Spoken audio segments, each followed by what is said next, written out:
अधिक मास महात्म्य अध्याय 26. श्री गणेशाय नमः. श्री सरस्वते नमः. श्री सद्गुरुभ्यो नमः. अधिक मास हा अत्यंत रसाळ आहे. या ग्रंथाचं श्रवण केल्यानं कलियुगातली पापे तात्काळ नष्ट होतात, संकटापासून मुक्ती मिळते, असं साक्षात नारायण भगवान सांगतात.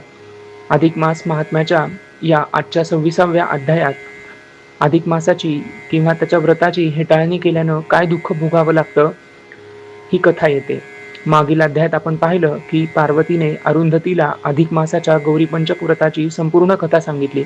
अरुंधतीने ते व्रत आचरून अखंड सौभाग्य प्राप्त केलं. आता नारायण लक्ष्मी मातेला एक पुरातन कथा सांगतात. पूर्वी वीरबाहू नावाचा एक राजा होता. तो अत्यंत धार्मिक, दानशूर, प्रतापी आणि सर्व गुण संपन्न होता. त्याची पत्नी यशोमती ही अत्यंत सुंदर आणि ऐश्वर्य संपन्न होती. या राजाचा मंत्री मंडन हा देखील अत्यंत विवेकी, धर्मनिष्ठ आणि न्यायी होता. त्याची पत्नी गुणवती ही देखील अत्यंत सुशील आणि धर्मपरायण होती. एकदा अधिक मास आला. गुणवतीने यशोमतीला भेटण्यासाठी राजवाड्यात जाण्याचा निर्णय घेतला. ती सुवासिनी असल्याने हळदी कुंकू, अलंकार, शृंगार करून राजवाड्यात गेली. यशोमतीला प्रेमाने भेटून तिने सांगितलं, बाई, हा अधिक मास अत्यंत पवित्र आहे. या मासात स्नान, दान आणि व्रत केल्यानं अक्षय्य पुण्य मिळतं. आपण दोघेही मिळून हे व्रत आचरूया. परंतु यशोमतीने गुणवतीच्या या वचनाला तृणसमान मानलं. ती म्हणाली, अगं, दान व्रत हे दरिद्री आणि आजारी किंवा ज्यांना पुत्र नाही अशा लोकांनी करायचं असतं. माझ्याकडे सर्व काही आहे. धन आहे, पुत्र आहे, ऐश्वर्य आहे, सुंदर शरीर आहे, प्रेमळ पती आहे. सगळं अनुकूल असताना मी हे कशाला करू?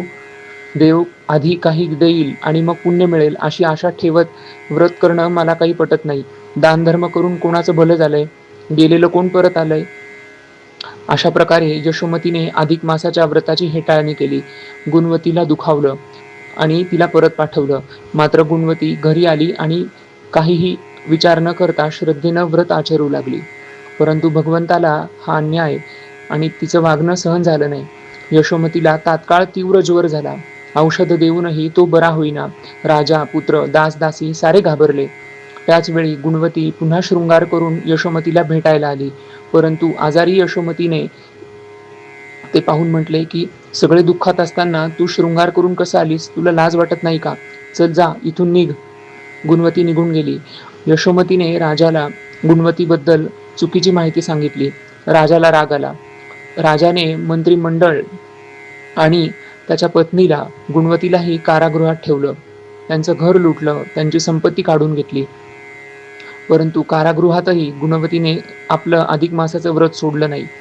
तिचा पती मंडन म्हणाला, या संकटातही तू हे व्रत कशाला करते?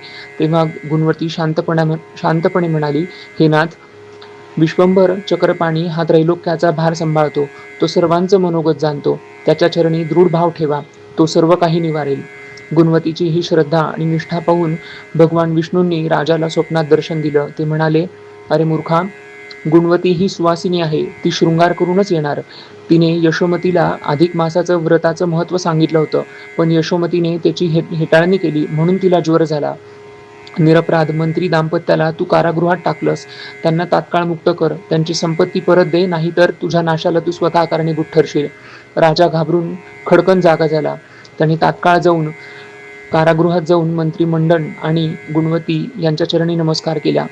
साखळ्या तोडल्या, संपत्ती दिली, नवीन वस्त्र दिली आणि क्षमा मागितली. त्यानंतर राजा आणि यशोमती दोघंही अधिक मासाचं भावनेने मनापासून हे व्रत आचरायला सुरुवात केली. त्या नगरात समृद्धी नांदू लागली. कधीही दुष्काळ पडला नाही. अधिक मास व्रताची हेटाळणी करणं म्हणजे साक्षात भगवंताची अवज्ञा करणं आहे. त्याचं फळ भोगावं लागतं. उलट संकट काळातही श्रद्धेनं आचरण करणाऱ्याचं, भक्ताचं रक्षण भगवान विष्णू करतात. म्हणून या अधिक मासात अविश्वास न दाखवता श्रद्धेनं, विश्वासानं कथा ऐकावी, श्रवण करावं आणि या व्रताचं पालन करावं. इति श्री अधिक मास महात्म्ये षड्विंशतितमोऽध्यायः. श्रीकृष्णार्पणमस्तु.